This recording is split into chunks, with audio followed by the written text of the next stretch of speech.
sebenarnya kegiatan aku di sekolah itu sangat banyak banget loh, tetapi aku tetap berusaha untuk membagi waktu untuk belajar agar aku bisa mendapatkan PTN dan jurusan yang aku inginkan.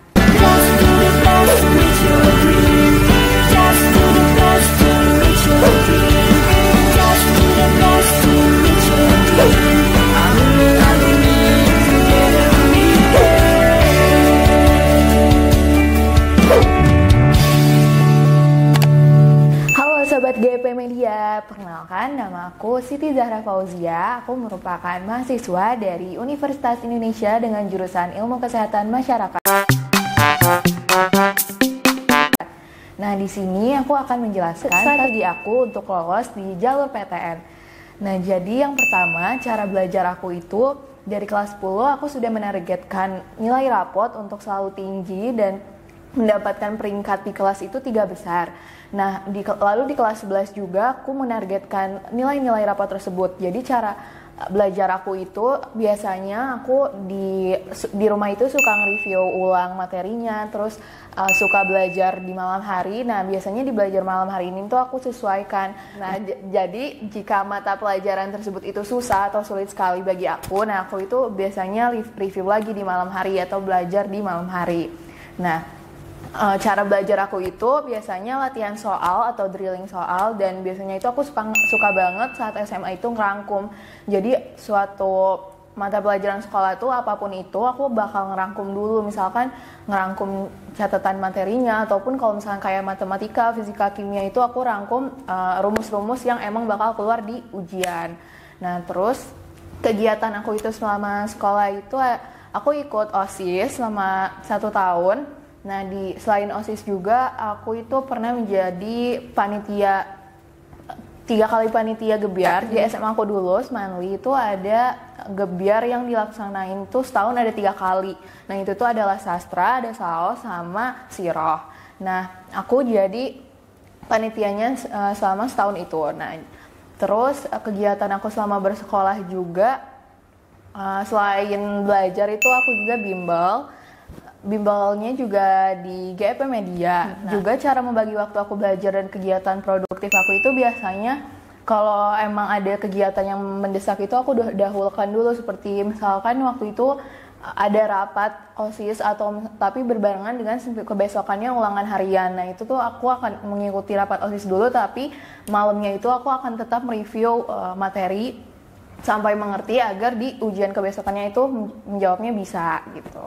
Terus kalau buat manage waktu sih sebenarnya kalau aku dari dulu itu udah terbiasa bekerja di bawah tekanan. Jadi kalau misalkan emang ada kegiatan-kegiatan yang mendesak kayak gitu tuh aku milih dulu mana kegiatan yang emang benar-benar penting dan mana kegiatan yang emang bisa dinomorduakan dulu gitu. Jadi aku dipilah dulu kegiatan-kegiatannya. Nah, lalu untuk strategi aku dalam masuk PTN, kalau untuk secara nilainya, nah tadi salah satunya itu aku juga belajar di bimbel GP Media. Nah, selain bimbel juga biasanya aku sering konsul atau minta tambahan di bimbelnya, karena saat di SMA jika ada materi yang tidak mengerti itu aku biasanya suka konsul materi di bimbel. Jadi kayak aku minta tambahan materi-materi itu, kayak minta diajarin ulang dari awal sampai akhir gitu. Sampai aku bisa ngerti materi yang diajarin di sekolah. Nah, terus untuk pilihan jurusan. Nah, jadi sebelum aku memilih jurusan itu juga aku banyak labilnya. Awalnya tuh aku mau tekadkan ke kedokteran Unpad. Tapi ada satu dan lain hal, itu tuh aku jadi ganti jurusan saat mendekati waktu SNBP kalau nggak salah. Nah, sebelumnya itu aku eligible ke-6 dengan rata-rata 93,34. Nah, jadi saat pertama kali itu aku emang pengen ke kedokteran Unpad, tapi ada satu dan lain hal yang membuat aku ragu. Akhirnya aku memutuskan untuk mencari jurusan lain. Nah, jurusan lain ini tuh ada pilihan aku tuh Gizi IPB dan Kesehatan Masyarakat Universitas Indonesia. Nah, di saat bimbang dalam memilih 2 jurusan tersebut, aku langsung konsul ke bimbel, ke guru-guru bimbel di GP Media ini untuk menanyakan apakah nilai aku atau rata-rata aku itu aman untuk kedua jurusan tersebut atau tidak, dan eligible aku itu aman atau tidak. Nah, ternyata setelah aku konsul konsultasi ke guru-guru di bimbel GEP Media ini, nilai dan eligible aku aman untuk di 2 jurusan tersebut. Tetapi ada saran yang emang membuat aku yakin untuk memilih jurusan tersebut. Nah, akhirnya aku mantap untuk memilih jurusan Kesehatan Masyarakat di Universitas Indonesia. Saat mendekati pendaftaran SNBP, aku sudah bertekad dan aku sudah menanya semua hal dan aku yakin untuk memilih jurusan tersebut saat mendaftar SNBP di pilihan pertama. Lalu untuk pilihan kedua aku juga, aku masih tidak keluar dari jurusan yang aku mau, yaitu masih gizi, tetapi di Universitas Indonesia. Nah, jadi itu pilihan keduanya. Nah, sebenarnya untuk eligible di atas aku itu tidak ada yang memilih jurusan yang sama, alhamdulillahnya. Tetapi saat itu sempat ada yang memilih di jurusan Kesehatan Masyarakat Universitas Indonesia, sempat ada yang mau, tetapi itu dia masih di bawah eligible aku. Nah, alhamdulillahnya juga di sekolah aku itu tiap tahun itu ada alumni dari Kesehatan Masyarakat Universitas Indonesia dari SNBP, itu 1 orang setiap tahunnya. Lalu untuk sertifikat yang aku pakai juga itu, seingat aku tuh aku menyantumkan 6 sertifikat, tapi yang menurut aku berbobot itu ada 2, yaitu aku pernah juara 2 lomba video edukasi di Universitas Kedokteran Atmajaya, terus sama juara 2 poster edukasi di Universitas Kedokteran Atmajaya juga. Nah, sama aku itu menyantumin sertifikat peserta-peserta kayak peserta lomba kedokteran di waktu itu di Undip, terus ada di Unair, sama waktu itu sempat lomba LCT juga, lomba ilmu pangan di IPB. Nah, aku nyantumin itu juga. Nah, jadi itu sertifikat yang aku cantumin saat aku mau daftar SNBP.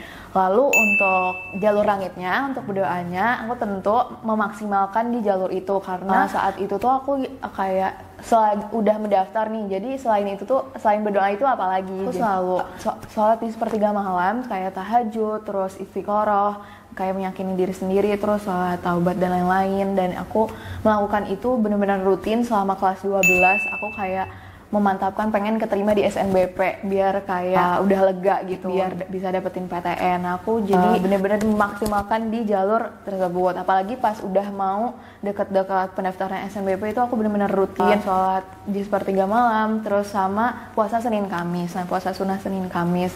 Terus aku juga di sekolah biasanya menyempatkan waktu sholat duha di sela jam istirahat pelajaran gitu. Kegiatan sebelum pengumuman SNBP itu aku banyak melakukan belajar SNBT karena sebenarnya walaupun aku sudah memantapkan di jalur langit, aku juga kan harus belajar SNBT karena tentu belum pasti aku akan keterima di jalur SNBP atau tidak. Nah, aku tetap belajar SNBT, tetap minta tambahan di bimbel, terus kayak tryout tiap seminggu itu ada seminggu sekali waktu itu. Nah, aku tryout dan sampai mendekati pengumuman SNBP pun aku masih tryout waktu itu.